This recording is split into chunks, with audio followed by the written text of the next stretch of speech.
Hello and welcome to In Search of Purpose with Sal Hanvey.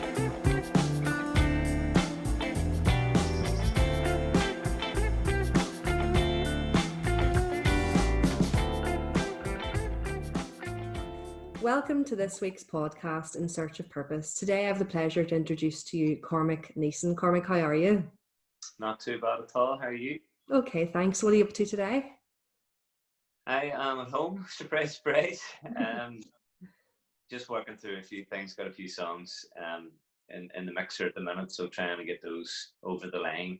Hopefully, it would be my intention to come out the other side of lockdown with something positive and creative off the back of it all, so that's where my head's at today. So you're just writing away. That's fantastic. I hadn't picked up a guitar I did a gig last September, and I had, as for pure pleasure, at the Flaxmill Festival with my friend Paddy Anderson, the flamenco player. He's great. Yeah, sure. And him and I did a gig together, but I hadn't played in about 2 years. And then last night I picked the guitar up for the first time since last September. So that was really, really good.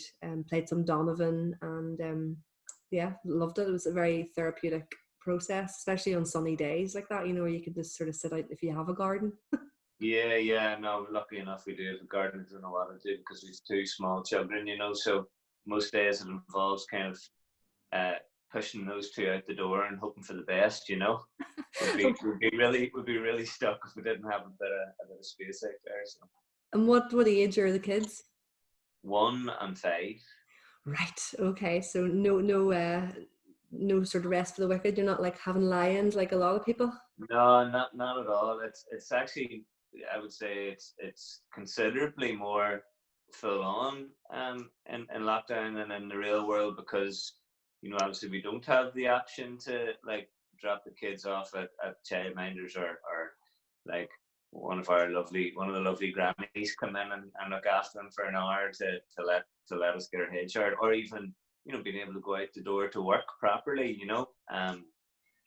Like in the real world, I have a little studio over in East Belfast, and that's where I'll go and I'll do my work and I'll do my writing, I'll do vocal coaching and stuff. And similarly, my wife works up the road in Belfast. But with this current situation, it's literally like I'm up here now, so my wife's downstairs with the boys, and then she'll have a few hours work to do later on in the day. So it'll be my turn to be down and look after the boys, and it just works like that. And that's obviously fine. I mean, we're parents, that's what we're meant to do. But the whole like the kind of the restrictions that come with lockdown make it a little bit more intense than what would be normal, But I mean, the flip side is that you get to spend an awful lot of quality time with your kids and your family and your wife, and that it can't be a bad thing either. So. No, exactly. And one thing I picked up on there that you said, which is really interesting, is vocal coaching. I didn't realize you did vocal coaching. Yeah, I do. I've done vocal coaching just since my first kid was born. Something I've got into just as a means of, I suppose, like as soon as kids arrive, your priorities change a little bit, and like I wanted to have something here in Belfast that I could apply myself to and call a business or whatever, and that didn't involve like always having to be on the road touring and have that as your income stream or whatever. And it's something. So like Davos 5 now, so I've been doing it for 5 years. Do vocal coaching, do some songwriting coaching, which is pretty cool as well. So like some of that's one-to-one stuff where students will come to me and will like work through some of the principles of songwriting, but also more importantly getting songs over the line, and I do some group stuff as well, in the summertime, a normal summertime. I'll do kind of week-long workshops and all. So I've got a lot going on, but it's all still kind of thankfully centers on what I do, what I've spent my life trying to hone, like being vocals and songwriting and live performance. So. And you do it all very well, and I absolutely adore your voice. I think it's brilliant, and you're so unique. And I could literally listen to you all day long. Me and my partner Jack. It was really funny because just for anybody who's watching this or listening to this who doesn't know much about the fact that you're Cormac Neeson in your own right, in the sense that you write your own, you're doing your own stuff. We'll talk about that in a minute, but you're also part of a bigger collaboration of a band called The Answer, which has been very, very successful throughout the years since I think 2000 you formed, isn't that right? That's right. Yeah. Yeah. So Jack, my partner, who's from England, moved here about 4 or 5 years ago, and he has loved you from day one. Okay. And it's so funny because when I told him that I was from Downpatrick, he says, "Oh, that's where the band The Answer in and around from, aren't they?" It was just so funny because like he literally told me so much more about you than I knew about you, and he. So that was interesting. Good man. He's a very good man, and he also has seen you live, I don't know, at least 10 times or something like that. So he's been to a lot of the gigs, a lot of the tours. So we were sitting watching you the other night on YouTube and having a bit of crack and a glass of wine. So that was class. But with regards to the unholy gospel stuff, which is what he would then have went down to the Ether and Echo, that's where we met. Funnily enough, and it was, yeah, I know. So there's a kind of a connection there in a way. And he went there quite a lot, and you weren't playing that particular day that we met, but he went there because of yous, and then he just went there as his local pub, plus the served Hop House 13, and he was happy with that. So that's where we met. And you know, we seen you down there playing loads of times, and it's that kind of thing where I know they stopped it and everything, you know, a good few months ago, and they changed name and stuff like that, and we know things change, don't they? But it's funny how you take it for granted. Like, you were playing there quite a few Sundays. I went down quite a few Sundays. But then it's that kind of thing where, you know, I'll not get down next Sunday, but sure, there's always the next Sunday. There's always the next Sunday. And it's funny how things change so much with regards to, you become almost complacent in knowing that something's there, and then it's no longer there. And now there's no pubs to go to. It's funny, isn't it? Yeah, totally. And I think, like, hopefully that would be a massive positive to come out of this whole experience.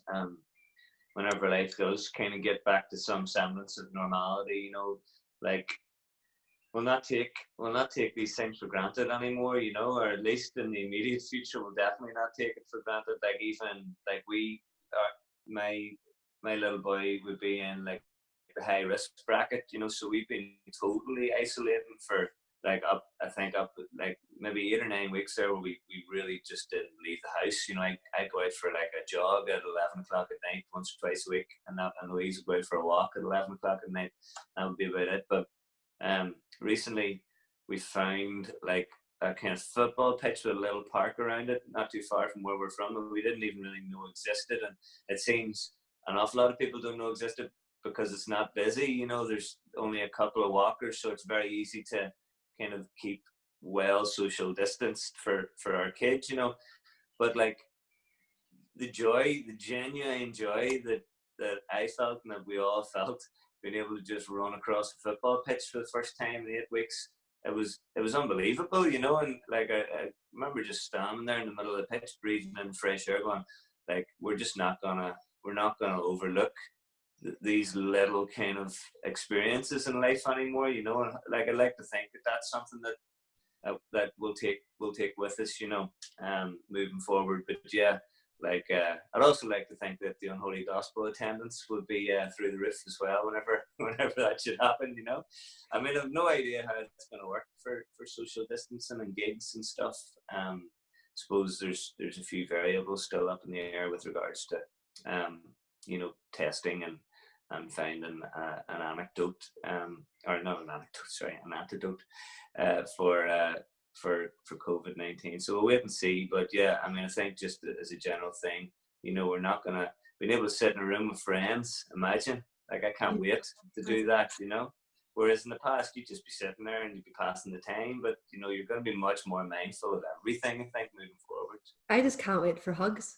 I'm a hugger, and the hugs are a big thing for me. And you know, they do release oxytocin, which is a really happy hormone in the brain. And I really just, I'm literally like, I'm going to hug anything when I get a chance, because it's just that feeling of connection that you don't get. And when you do see people, and you know, I go to see my mum because she's in the vulnerable category, and I do go to see her and bring her food to the back garden door and the shed, and just leave them there for her. And I just sort of go like this, "Bye, Mom," and like you sort of do this and it is awful because I just want to give her the biggest hug ever, and I just can't. And that's the sort of thing that obviously is quite annoying and upsetting at times. But then there are other things, as you say, you do that you would have taken for granted that become really, really prominent in your mind. I mean, I've got this rose bush that sits outside. I'm just looking at it now. It's beautiful yellow roses. And usually when I'm working, I'm really, really busy and I see the start of it opening, and then I literally would turn around a week later and the petals are falling off it. Mm-hmm. That's how I would describe that process. Whereas now I've literally watched it literally develop, grow and open and slowly develop. And I'm looking at it right now thinking, I've never even really properly, not that I've not wanted to look at it, I just haven't had the time, or I haven't allowed myself the time. And I think that those kind of little things are really important. And it's as if, you know, a lot of people maybe wouldn't take those things into their minds anyway and wouldn't even care even in lockdown, but they're the sorts of things that I've always wanted to reconnect with that never get the opportunity to. So it's something in me that I've now been able to fulfill, and that is in itself rewarding. Yeah, and even like, you know, all this craziness started, it was still like the tail end of winter, you know, like we've watched, like we've got one tree in our garden, down the bottom of our garden, a plum tree, and we've watched it develop from not even having, you know, the beginning of a bud or a blossom to being, you know, in full flow now, you know, just covered in leaves, and like kind of feels like, you know, with all this nice weather and all, it feels like we've just been able to sit back and observe spring take hold of the world, you know. Yeah. So like, yeah, I mean, there's definitely like I'm trying very hard to just try and find as many kind of positives from the whole experience, and try to hopefully come out the other side, and with some benefits of kind of, everybody should feel proud that they've been able to kind of come through it all, because it is a very unique and challenging situation for the world, you know. So like, yeah, I just want to get out the other side, and like I say, hopefully have a few songs written, have a lovely firm, like kind of, I suppose, um, even more full relationship with my family, because we've been living out of each other's pockets. But like, you wouldn't get that ever, you know, regardless of how much time you want to spend with your family. Like, and I know there's going to be times down the line whenever I'll be heading off on tour and I'll be sitting in some city and I'll be just craving being back in lockdown, where I was just getting up and making my boys a breakfast every morning and spending, you know, a ridiculous amount of time together. I know that I'll crave that, so I'm trying to, again, you know, that word mindfulness comes in, like, you know, I'm trying to just like breathe it in as deep as I can, like. Yeah, and just appreciate, you know, the silver lining, you know, regardless of the terrible circumstances that surround it, but yet trying to make the best out of a bad situation, which I think a lot of people are doing, because, you know, because it's enforced, it kind of almost feels like we're in some kind of, well, even the word lockdown, like the word lockdown itself is quite dramatic, you know, that it It is, yeah, but like it, I think it's fitting of the time that's in it, you know.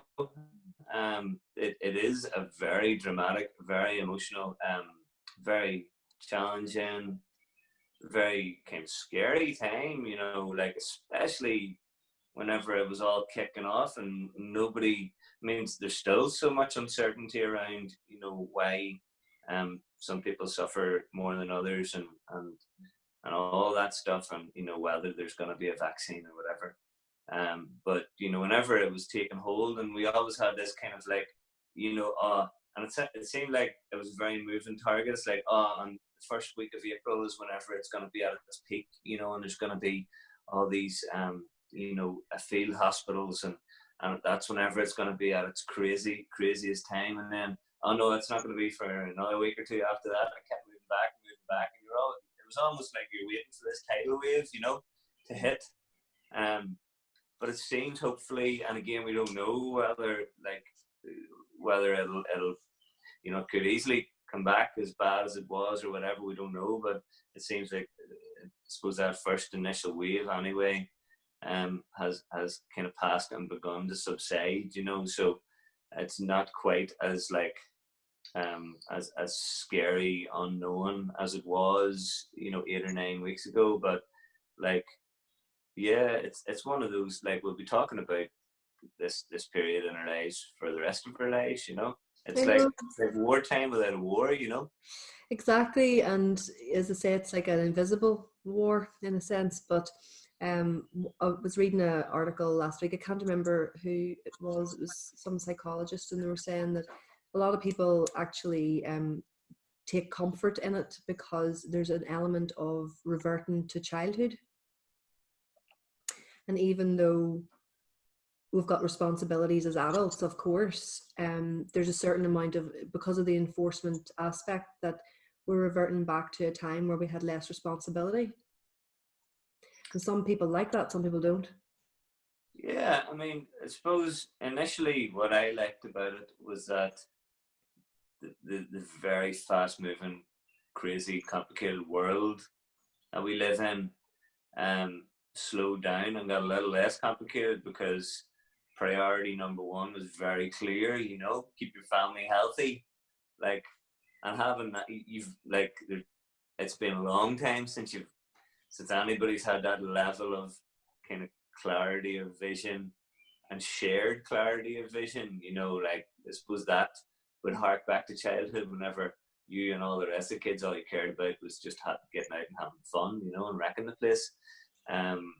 But you know, it's just such a weird, unexpected, unique situation that we've all found ourselves in, you know. But definitely, like, yeah, that whole notion that, you know, the air's cleared a bit, and the world, you know, the world has slowed down, and for better or worse, you know. Like, you gotta appreciate, I suppose, hopefully, the one-offness of it all, you know, because like, I've never experienced anything like it. We probably never will again, you know. I know, and you know, you're saying that you're writing a bit at the minute, and this is for a tour that you're going to be doing later in the year. Do you want to tell us a bit about that, Cormac?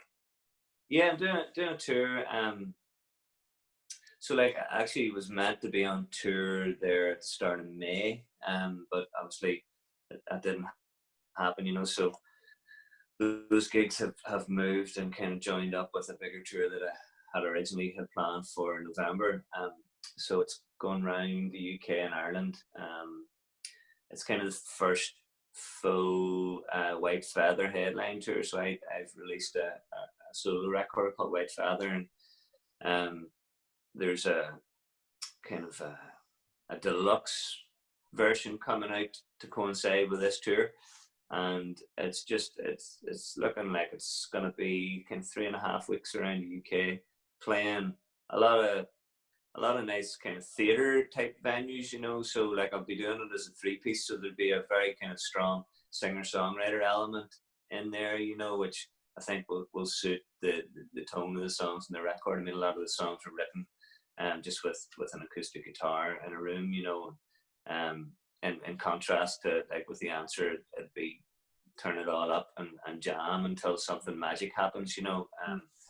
So very, very different record, very different approach, very different subject matter. You know, a lot of the songs on there are they're very personal to me, you know, which is another reason why I didn't try and, I suppose, just kind of stick these ideas onto the sides of any answer songs that are in the Yeah. patch. So yeah, that's happening in November. And yeah, I'm writing songs. I suppose the songs I'm writing at the minute would be, I suppose, some of them will hopefully find themselves into the room with the boys in the answer, and some of them will form, I suppose, the next step as a solo artist, you know. And is it in the same sort of category genre, or would you sort of, you know, sort of jig it up a bit in order for it to facilitate in with the answer, or how does that work? I think, you know, generally I'm kind of learning to separate the two, you know. Like, there's songs that, you know, like, maybe there's a riff based song that has a kind of bluesy feel to it, and you're thinking, yeah, absolutely, that could well you know, I could take that into the room and sit and present this to the boys, and I know that we could turn this into something special that would sit nicely on an answer record. Then there's other songs that, you know, like, you know, much more singer-songwriter based stuff, you know, alt folk type stuff, and I'm thinking, this is brilliant. I love this, and I love singing it, and I love the lyrics I'm getting out here, but not in a million years would it fit onto an answer record, you know. So now that I have this solo entity, I've got that as an outlet for those kinds of songs, you know. And I think it's actually going to make my role in the answer be even more effective, because I'll have even more clarity with regards to kind of what kind of statement we're trying to make as a rock and roll band, you know, versus you know, the more introspective stuff that will inevitably appear on, you know, what the next EP or whatever might happen with regards to the solo stuff. So you're saying that it's going to be a deluxe. I take it. I think there's going to be a vinyl included, isn't there? Yeah. So we didn't. The initial release of Whitefire caught up and all that craziness with Play's music. You know, whenever they went bust, and it was always meant to be a vinyl. But that didn't happen because the powers that be totally messed everything up, you know. So yeah, finally getting a vinyl out along with physical CD copy, but also obviously there'd be a whole bunch of kind of remixed material and extra bonus material that wasn't available with the initial release of White Feather, you know. So like, I think there's something like 20 songs getting put out there. I recorded a whole bunch of extra stuff, as you do when you're recording a record anyway, and having to drop some of those songs was quite difficult, but you know, you inevitably need to trim an album to get it down to 10 or 11, 12 tracks. So I'm glad that all that stuff's going to be finally be out there so people can have a listen. Brilliant. And with regards to the literally the history that you've been playing music forever, what's been like a highlight for you, like one of those moments where you realize this is why I do what I do? Have you got a few moments of those? That's a big question. Why do I do what I do? And there's different, you know, there's different ways of quantifying it, different experiences that kind of, suppose, you know, big experiences like doing some of those big venues whenever we were doing the ACDC tour, versus being able to sit in a studio in Nashville and record your first solo record, regardless of what may come of it, you know. Just like there's been, I think as a musician you need consistent enough reminders that you're on the right path, and that you need you know, but you also need to be reminded that it's not like the way you measure success is different to if you were an accountant, for example, you know. Yeah. Or a lawyer, you know. You've got very set goals that you need to achieve, and success is not success until those goals are achieved. You know, with music, as you know, you can find yourself like going off in tangents that lead to places you never thought you'd be, you know. I know, and sometimes doing the smaller gigs and the more intimate gigs can bring a lot more fulfillment to you than playing in a room full of, or at a festival outside full of people. You know, it's just a mass of people, but the energy that can bring as well, obviously, is a different level. Yeah, I mean, you know, like, I suppose big gigs wise, I remember we did 2 nights in Madison Square Gardens in New York with ACDC. We did the Letterman show that week, you know.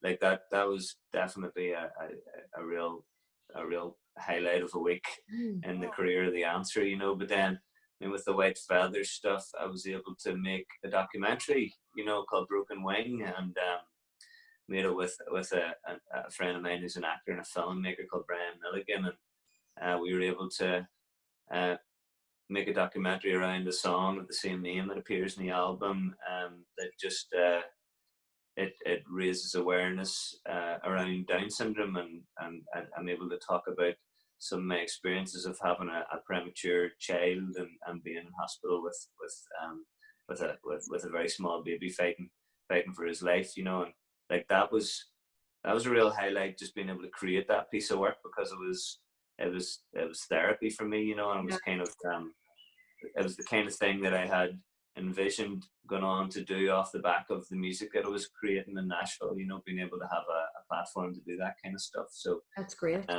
Again, very different to playing Madison Square Gardens, but no less satisfying, you know. Yeah, I know. And I see as well that you've supported the likes of Deep Purple. Yeah, yeah, we supported like all the kind of rock and roll bands that the Answer used to listen to whenever we were just putting our band together. And that's amazing, Cormac. That must feel amazing. I mean, I know as well there's Aerosmith and Whitesnake. I mean, Whitesnake and Aerosmith are two of my favorite bands of all time. I mean, Steven Tyler and Coverdale. It's just like Coverdale. It's just like literally like, how on earth did that feel? Yeah, good. And Whitesnake's great fun. Like, I actually have David Coverdale's mobile number on my phone. You know, That is amazing. He'd be a good guy. Like, you know, he'd be very approachable, and he's been really, like, he's kind of been in the background throughout our careers, kind of giving a bit of encouragement, and giving us opportunities, obviously, as well, to play some big gigs with those guys. We did a tour of America with them maybe 3 summers ago. So yeah, you know, it's all good.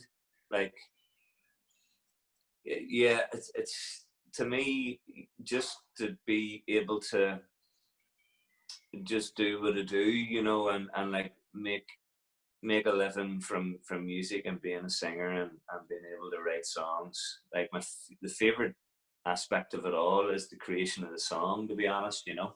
Like, even more so than playing big gigs. I just love the fact that you can go into a room and leave that room a few hours later with a new song in the world, in the universe, you know, that didn't exist whenever you get up that morning, you know.